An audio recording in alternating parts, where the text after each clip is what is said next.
예수님은 이제 베다니에 살고 있는 나사로가 병들어서 유독하다는 급한 소식을 받았습니다.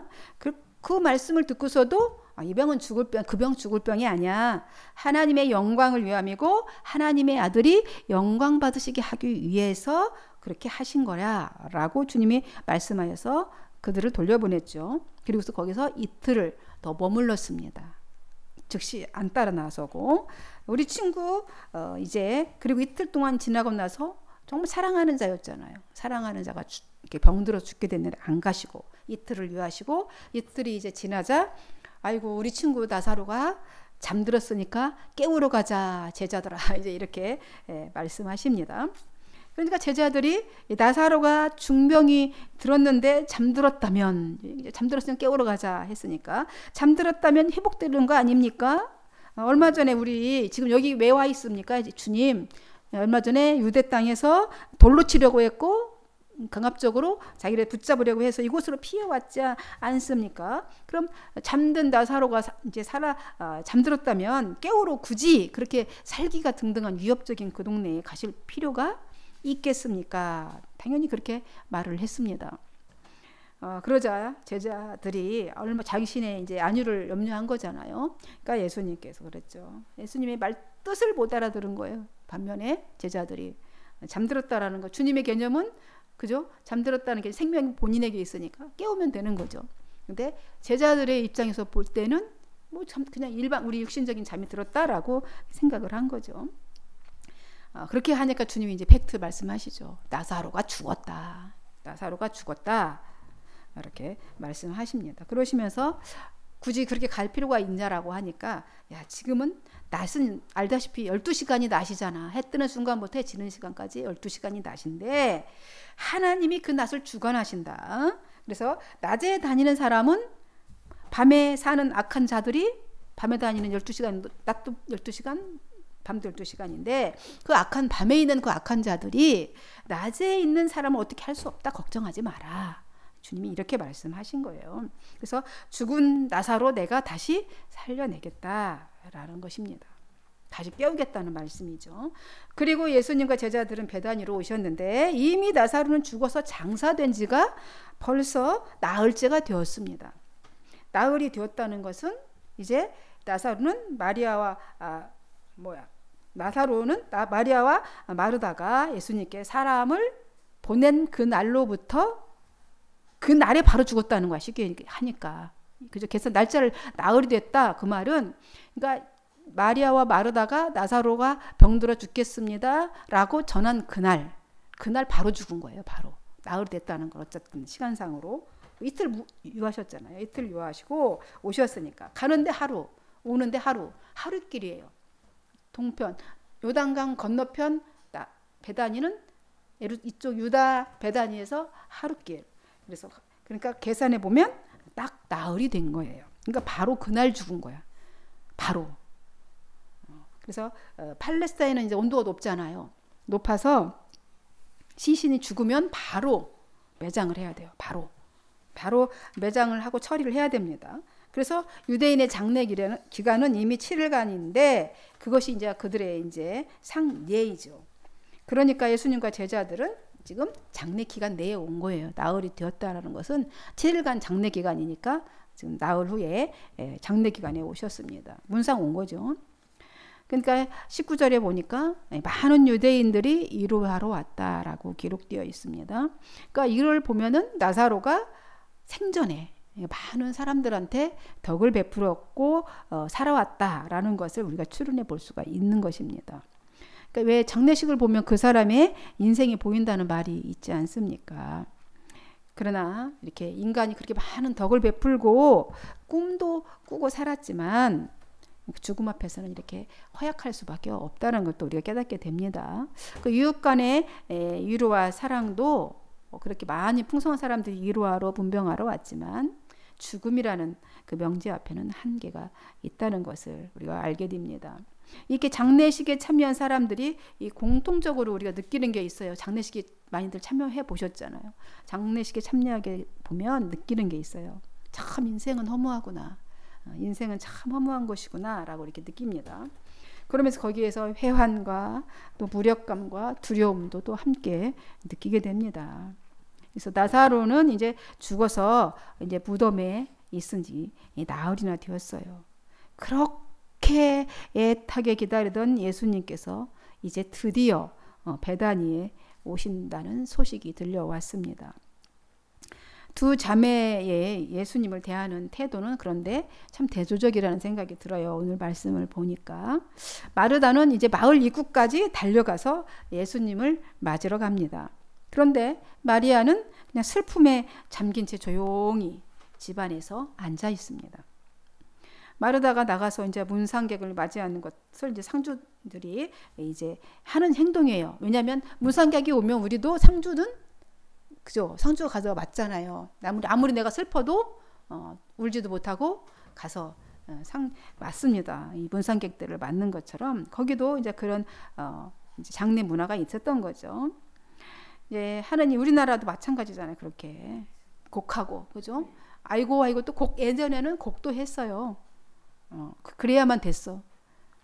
장례를 예전에 시골에서 장례 치르는 걸 보면 그러니까 마르다는 좀 더 유형적에서 이제 주석에 보면 좀 유형적이어서 달려나가 맞이했다라고 이렇게 풀이를 했더라고요. 그리고 마리아는 좀 소극적이어서 그런 성품이어서 집안에 있었다라고 얘기를 합니다. 어쨌든 많은 사람들도 이 집에 조문을 와 있어요. 집안에 묵석부석합니다. 얘들도 이제 예수님이 오신다는 소식에 이제 모두 이제 집에서 나와서 예수님을 이렇게 바라보고 있습니다. 근데 예수님은 이제 거기 계신 거예요. 이제 장례 문화를 이제 그들의 장례 문화를 좀 들여다보면 이제 각 나라마다 좀 장례 문화가 다르잖아요. 우리나라 또 많이 이제 변천해 왔는데 유대 지방은 사람이 죽으면 이제 당일에 아까 되겠듯이 장례를 치러요. 그리고 그들은 죽은 사람이 사흘까지는 3일 동안 우리는 3일 장례 치르잖아요. 그래서 3일 동안은 시체 주위에 배회한다고 생각하는 거예요. 영혼이 안 떠나고.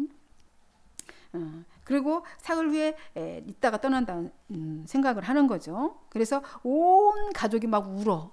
영혼이 이제 주변에 있다고 생각하고 울고 심지어 곡하는 사람도 사서 울게 합니다. 그리고 나흘 동안도 이제 상중이라고 해서 그 나흘째 되는 날 신도 안 신고 맨발로 이제 그 신발이 안 신으면 굉장히 바닥이 뜨거워서 고통스럽겠죠. 화장도 안 하고 이렇게 집에서 또 음식을 만들어서도 안 돼요.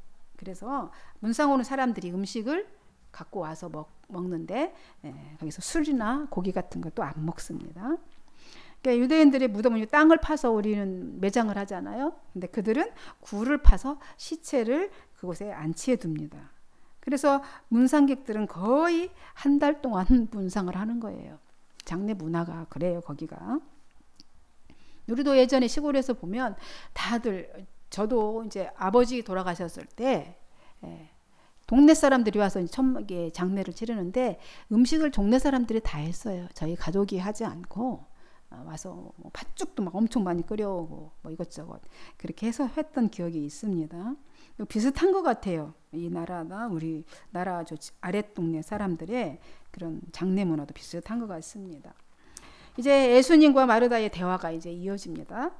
예수님께서 베다니 마을 입구에 오셨을 때 달려가 맞이했잖아요. 마르다는 이제 주님을 보자마자 이렇게 말해요. 주님께서 여기 계셨더라면 내 오라버니가 죽지 아니하였겠습니다. 그러나 나는 이제라도 주께서 무엇이든지 하나님께 구하시는 것을 하나님이 주실 줄 아나이다. 이렇게 말합니다. 그러니까 마르다는 예수님께서 급히 오시지 않는 것이 섭섭했겠죠. 섭섭해서 이제 원망스러운 말투로 그렇게 말을 합니다. 우리가 사람 보냈잖아요. 사람을 보냈는데 죽을 병이 아니라고 하셨는데 죽어버렸지 않습니까? 섭섭한 거죠. 사람 보냈는데 안 오셔서 죽어버렸어요. 이제 어찌할 수 없이 다 끝났습니다. 주님. 죽어서 지금 무덤에 있은 지 나흘이나 되어서 시체는 썩기 시작하였고 지독한 그런 악취를 풍기고 있는데 뭐 예수님이 뭐 어떻게 하시겠습니까? 예수님일지라도 어떻게 하시겠어요?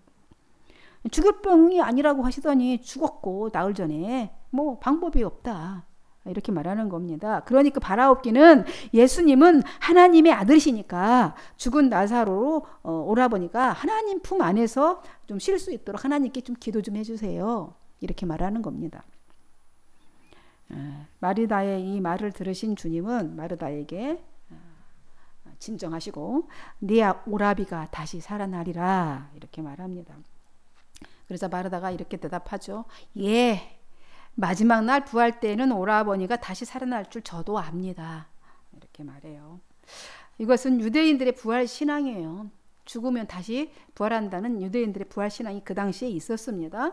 구약 성경에는 뚜렷하게 부활에 대한 게 말씀이 없었지만 유대인들에게는 그래도 간혹 부활의 이들이 있었습니다. 죽었다가 살아난 있었지만 유대인들에게는 부활을 믿는 신앙 사상이 있었어요. 그 당시에. 부활에 대해서 두 가지의 사상이 있었습니다. 전에도 한번 말씀드렸지만 사람이 죽으면 영원히 스올에서 홀령으로 있다는 그냥 사두개적인 사상 하나 있고요. 하나는 죽은 다음에 부활하여서 심판받는다는 바리새적인 사상이 있습니다. 오늘 마르다가 이렇게 말한 것은 바리새적 사상으로 한 말인 것이죠.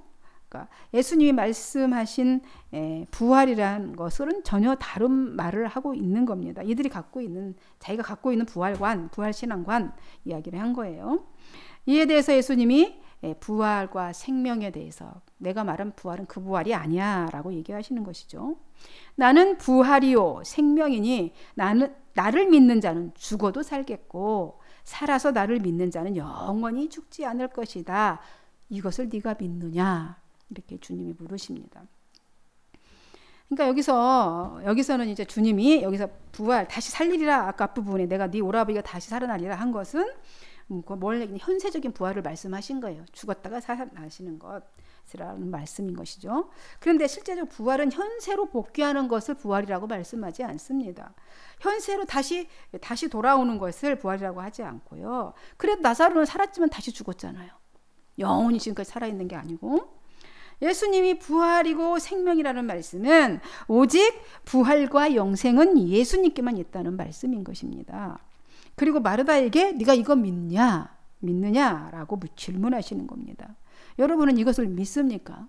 예수님만이 영생이고 예수님만이 부활이라는 것을 예수님께만 있다는 거 믿으시면 아멘 하시기 바랍니다.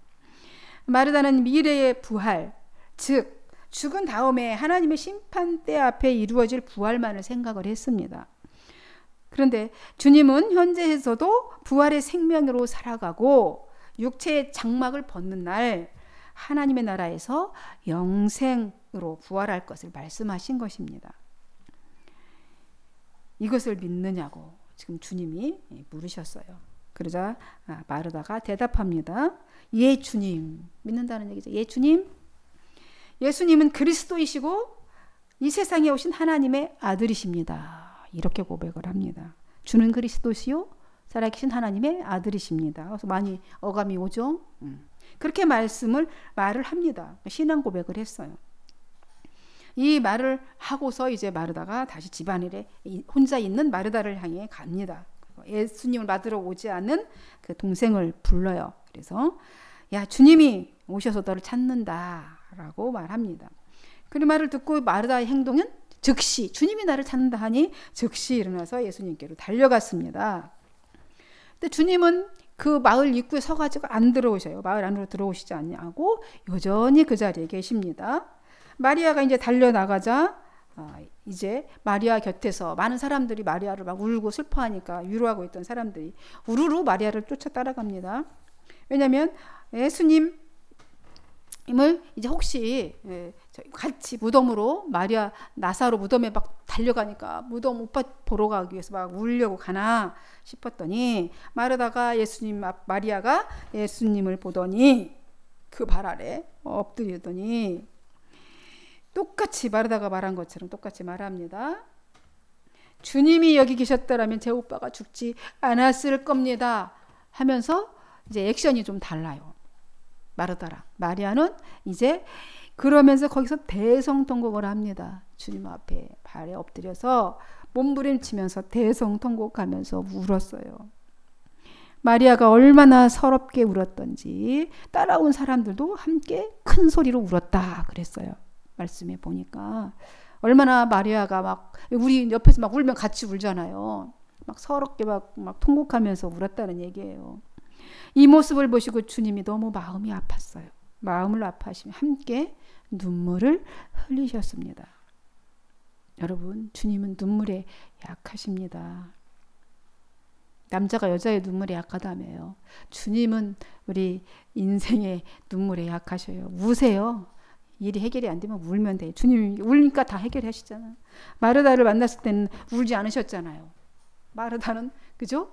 울었다는 얘기가 없잖아요. 마르다 만났을 때는 안 울었어. 왜 똑같은 상을 당해서 똑같이 지금 슬픔에 있는데 마르다랑 얘기했을 때는 안 울었잖아요. 마리아가 너무 슬퍼하고 애통하며 우니까 주님이 부르셨어요. 눈물을 흘리셔서 애통하며. 뭐 주님 마음이 뭐 그때는 안 슬펐고 지금은 슬펐겠습니까? 주님은 우리의 그러니까 똑같은 거예요. 우리와 지정의 감성이 똑같아요. 우리 감성하고 똑같아요. 주님은 그 나사로의 죽음을 애통해 하십니다. 그래서 함께 울어주셔요. 그러면서 애통하시면서 나사로를 어디에 두었느냐라고 물으십니다. 그러면서 무덤가로 이제 인도받아 가셨어요. 주님이 눈물을 흘리는 이 모습을 보면서 이 모습을 본 사람들, 유대인들 중에는 전혀 공감대를 하지 못하는 사람들도 있습니다. 우리가 아무리 여기서 울어도 울지 못하는 사람이 있거든요. 이렇게 말하죠. 나사로를 무척 아끼고 사랑했던 모양이구만. 어떤 사람들은 그렇게 말해요. 저렇게 우는 거 보니까 주님이 나사로를 무척 사랑하긴 사랑했던 모양이네. 뭐 그렇다면 맹인의 눈도 뜨게 했다면서 예수님이 그랬다던 사람이 좀 일찍 와서 좀 죽지 않게 했어야지. 지금 장례 치른 뒤에 와서 눈물 흘리면 뭔 소용이야. 이렇게 빈정대는 거예요. 주님의 그 눈물을 보고 이렇게 전혀 이들은 주님의 심정, 그 마음을 알 턱이 없죠. 전혀 공감하지 못하고 있습니다. 비통한 마음으로 나사로의 무덤으로 가신 주님은 이제 명령하시죠. 저 무덤을 막고 있는 돌을 치우라. 그러자 이 주님의 의도를 전혀 모르는 이 마르다가 또 나서서 말하죠. 이 상주니까, 마르다가 언니니까 상주이잖아요. 사랑했던 나사로의 얼굴을 주님이 무덤가 돌을 치우라고 하니까 나사로 이제 못 보셨으니까 마지막으로 나사로의 얼굴을 보려고 돌 치우라는가 보다 이렇게 하고 생각하고 이렇게 말하는 거잖아요. 주님 죽은 지가 나흘이나 돼서 벌써 냄새 납니다. 왜 돌을 치우라 하냐 이렇게 말하는 거죠.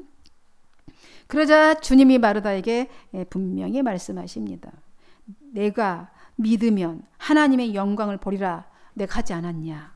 그리고 너 아까 믿음의 고백을 했지 않느냐 물으십니다. 조금 전에 바로 물었잖아요. 그러니까 마르다는 아까의 그 신앙 고백을 하나님의 아들이심을 믿는데 그의 능력치는 알지 못했던 것입니다. 그렇죠? 믿었다면, 온 세상의 구주로 믿었다면, 하나님의 아들인 걸 믿었다면, 하나님이신 걸 믿었다면, 진정 믿음의 고백이었다면 죽은 지 나흘이 되었어도 살려낼 수 있음을 믿어야 하지 않느냐라는 것입니다. 그리고 이곳에 있는 사람들 모두 하나님의 영광을 볼 것이다 말씀했지 않습니까? 그러자 상주인 마르다가 돌을 옮기라. 이제 그때서 지시를 합니다. 이제 돌을 옮겨 놓자. 이제 굴에서는 썩은 냄새가 진동을 합니다. 시체 썩는 냄새. 그리고 흰 수여 이렇게 덮어놓은 베옷으로 감싼 나사로의 시체가 보입니다. 주님은 이제 그를 보고 하늘을 향해서 기도하십니다. 오늘 41절, 42절에 이렇게 기도하셔요. 아버지여 내 말을 들으신 것을 감사하나이다. 항상 내 말을 들으시는 줄을 내가 알았나이다. 그러나 이 말씀하옵는 것은 둘러선 이 무리를 위함이니 곧 아버지께서 나를 보내신 것을 그들로 믿게 하려 함이니이다. 이렇게 기도를 하셨습니다. 감사의 기도를 하셨습니다. 그리고는 큰 소리로 나사로야 나오너라 말씀합니다. 썩어서 냄새나던 시체를 향해서, 죽음의 권세를 향해서 나사로를 내놔라 이렇게 외치고 명령하신 것입니다. 이 소리에 죽어서 썩어가던 나사로의 시체에 영혼이 돌아오고 몸은 새 생명을 얻어서 벌떡 일어납니다. 그래서 수의를 입고 돌돌 매여 시체 매여 있잖아요. 팔다리가 다 흰 천으로 동인 채로 어떻게 걸어 나왔는지 모르겠어요. 걸을 수가 없는데 어쨌든 그 시체가 바깥으로 나왔어요. 근데 나흘이 된 시체가 살아나서 제 발로 걸어서 나왔다는 겁니다. 이 사건은 예수님이 누구신지를 정말 확실하게 깨닫게 하는 그런 사건인 것이죠. 이 많은 사람들이 다 보고 있습니다. 예수님은 하나님의 아들이시고 생명의 주관자가 되심을 온 세상에, 오늘 성경에 기록되어서 온 세상에 확증하시는 사건입니다. 우리 모든 인생의 종착점은 어디예요? 무덤이에요. 결국 무덤입니다. 저도 마찬가지고 여러분도 결국은 무덤이에요. 그 무덤은 그곳에 묻힌 사람의 일생을 총결산하는 게 무덤이에요. 이 총결산이에요. 어쨌든 왔다가 총결산 무덤으로 갑니다. 죽음에서 새 생명으로 다시 살아난 나사로의 이 모습은 수족이 이렇게 다 동여 매여 있고 얼굴은 수건으로 덮인 모습이에요. 죽음에 매여 있던 자입니다. 걸어서 나올 수 없을 만큼의 자유롭지 못한 상태입니다. 주님은 그런 그를 향해서 오늘 해방을 선포하신 겁니다. 풀어 놓아서 다니게 하라. 오늘 말씀 제목이죠. 풀어 놓아서 다니게 하라. 선포해 주십니다. 주님은 나사로를 죄에서, 질병에서, 죽음의 권세로부터 해방하셨습니다. 성도 여러분, 예수님은 나사로 한 사람의 해방자일 뿐만 아닙니다. 온 인류의 해방자이십니다.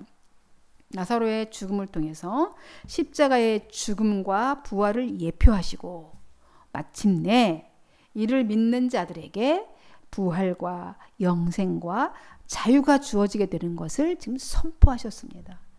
아주 중요한 메시지인 것이죠. 여러분, 삶이 마치 죽음과 같습니까? 아무것도 할 수 없어서 무력해서 미칠 것 같습니까? 우울증 걸릴 것 같습니까? 스트레스가 너무 많아서 답답한 상황이십니까? 오늘 주님의 말씀, 선포하신 이 말씀, 능력의 말씀을 받으시기 바랍니다. 해방자이신 주님이 풀어놓아 다니게 하라 명령하셨습니다. 어둠의 영들에게, 나를 올가매고 있는 스트레스, 무력감, 죽음과 같은 절망에서 풀어놓아 다니게 하라 오늘 선포하십니다. 이 말씀이 나의 말씀이 내마의 말씀이 되기를 주님의 이름으로 축원드립니다. 이 모든 것으로부터 풀려나서 자유와 생명으로 풍성한 해방의 기쁨을 누리시기를 주님의 이름으로 다시 한번 축원드립니다. 기도하겠습니다. 하나님 아버지 감사합니다. 우리는 자유를 얻었습니다. 이 모든 악의 세력으로부터 풀려나 걸어 나왔습니다. 이제 우리는 자유자입니다. 해방자입니다. 하나님, 우리가 못할 것이 없습니다. 주님과 함께하면 우리는 능히 이 세상의 악한 세력을 짓밟아 이깁니다. 오늘 이렇게 선포하고 나갑니다. 돌아가는 발걸음 위에 주의 능력이 함께 하시기를 소원하며 그리스도이신 예수님의 이름으로 기도하옵나이다. 아멘.